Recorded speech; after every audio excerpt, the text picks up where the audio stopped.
হয় আজি 516তম মহাবীৰ চিলাৰায়ৰ জন্ম জয়ন্তী আমাৰ অসমৰ লগতে ভাৰতবৰ্ষৰ বিভিন্ন জায়গাত এই বীৰজনৰ জন্ম জয়ন্তী পালন কৰিছে। তাত আজি আমাৰ বিজনী মহকুমা আক্ৰাচুৱে পালন কৰিছে আৰু আমি কেন্দ্ৰীয় সমিতি আক্ৰাচু হিচাপে ইয়াত আমি অংশগ্ৰহণ কৰিছোঁ। আৰু আজিৰ এই প্ৰগ্ৰাম কাৰ্যসূচীৰ জৰিয়তে তথা আমি এই 516তম মহাবীৰ চিলাৰায়ৰ জন্ম জয়ন্তীৰ দিনাখনে আমি আজি এটা প্ৰতিজ্ঞাবদ্ধ হ'ব কৈছোঁ আৰু হৈছোঁ আমি যে কোচ ৰাজবংশী জনগোষ্ঠীৰটো দীৰ্ঘদিনীয়া দাবী পৃথক কমতাপুৰ জনজাতিকৰণ, এই দাবীটোক প্ৰতিখন চৰকাৰে আমাক ইগন'ৰ কৰি আহিছে। আজি আমাৰ জনগোষ্ঠীটো দাবীৰ নামত আমি আন্দোলন কৰি আছোঁ, মানে আন্দোলন নামত আন্দোলন, কিন্তু চৰকাৰে কোনো ধৰণৰ আমাক এই দাবীটো পূৰণ কৰাৰ কাৰণে কোনো বাস্তৱ পদক্ষেপ গ্ৰহণ কৰা নাই।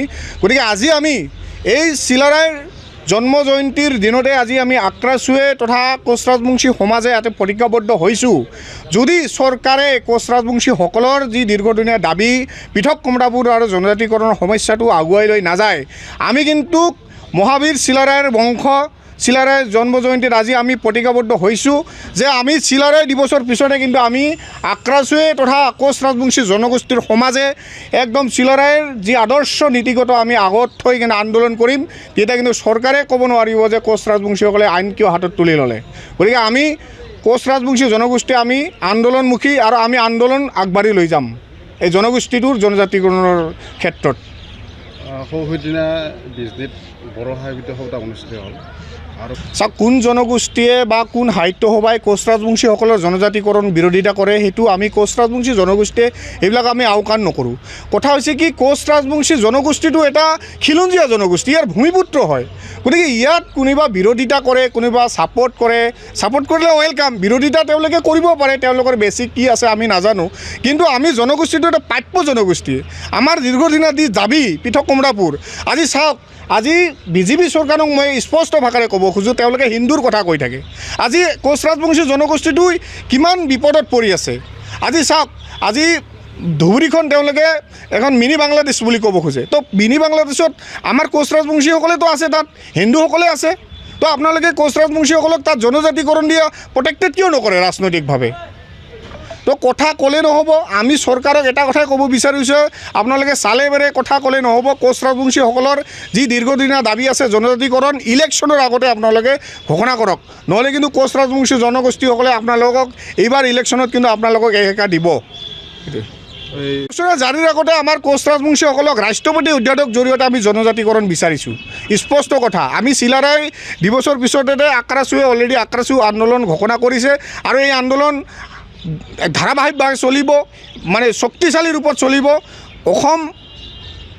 আমি অসমৰ খিলঞ্জীয়া, আমি অসমত ল' এণ্ড অৰ্ডাৰ চিটুৱেশ্যন হওক, অসমত ধাৰাবাহিকভাৱে বিভিন্ন ধৰণৰ আইন হাতত তুলি লওক আমি নিবিচাৰোঁ। কিন্তু আমি বিচাৰোঁ যে শান্তিপূৰ্ণভাৱে এটা কোচ ৰাজবংশী জনগোষ্ঠী শান্তিপ্ৰিয় জনগোষ্ঠী হিচাপে আপোনালোকে জনজাতিকৰণ ইতিমধ্যে সোনকালে আপোনালোকে কিবা কৰক, আমাক প্ৰদান কৰক।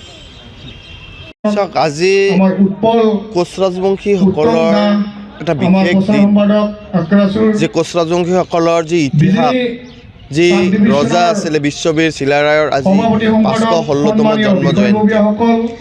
এই জাতিটোৰ যি ইতিহাস আছে, এই ইতিহাস লৈ জাতিটোক আগবঢ়াই লৈ যোৱাৰ কাৰণে আমাৰ বিজনী মহকুমাৰ আক্ৰাচুৰ তৰফৰ পৰা এক বিশেষ চেষ্টা বা প্ৰচেষ্টা তেওঁলোকে হাতত লৈছে। মই বিভিন্ন সময়ত দেখিছোঁ তেওঁলোকে এই জাতিটোকে কাম কৰিছে বা জাতিটোক আগুৱাই লৈ যোৱাৰ কাৰণে প্ৰতিজ্ঞাবদ্ধ হৈছে। আমাৰ বিশ্ববীৰ চিলাৰায়ৰ যি ইতিহাস, এই ইতিহাস আমি হয়তো সকলোৱে জানো, কাৰণ বিহাৰৰ পৰা আৰম্ভ কৰি অসমলৈকে তেওঁৰ ৰাজত্ব আছিলে, তেওঁৰ ৰাজ্য আছিলে। এই ৰাজ্যত এটা সময় বিভিন্ন জাতি জনগোষ্ঠী, বিভিন্ন কলা সংস্কৃতি ভাষা ভাষী লোকে বসবাস কৰিছিলে আৰু সুন্দৰকৈ তেওঁ তেওঁৰ ৰাজ্য পৰিচালনা কৰিছিলে। আজি কিন্তু কোচ ৰাজবংশী জনগোষ্ঠীয়ে যথেষ্টখিনি কৰিবলগীয়া আছে, ৰাজাৰ বংশ হিচাপে যথেষ্ট কৰিবলগীয়া আছে। তেওঁলোকৰ বিশেষকৈ অৰ্থনৈতিক বা শৈক্ষিক বা সামাজিক দিশত বহুতখিনি কাম কৰিবলগীয়া আছে। কিন্তু আমাৰ কোচ ৰাজবংশীৰ যি ছাত্ৰ সংগঠন আক্ৰাচুৱে যথেষ্টখিনি কৰাৰ কাৰণে চেষ্টা কৰিছে। মই ভাবোঁ যে আজিৰ দিনটো কোচ ৰাজবংশী জনগোষ্ঠীটো নিজৰ ভাষা সংস্কৃতি, নিজৰ জাতিটোৰ পৰিচয়, সেই পৰিচয়টো আগুৱাই লৈ যোৱাৰ কাৰণে প্ৰতিজ্ঞাবদ্ধ হ'ব লাগে আৰু নিশ্চয়কৈ তেওঁলোকে প্ৰতিজ্ঞাবদ্ধ হ'ব। আশা কৰোঁ সকলোৱে গোটেই অনুষ্ঠানটো ভাল পালে। এতিয়া আমাৰ শেষৰ যি কৰ্তব্য, শেষৰ যি আমাৰ সংস্কৃতি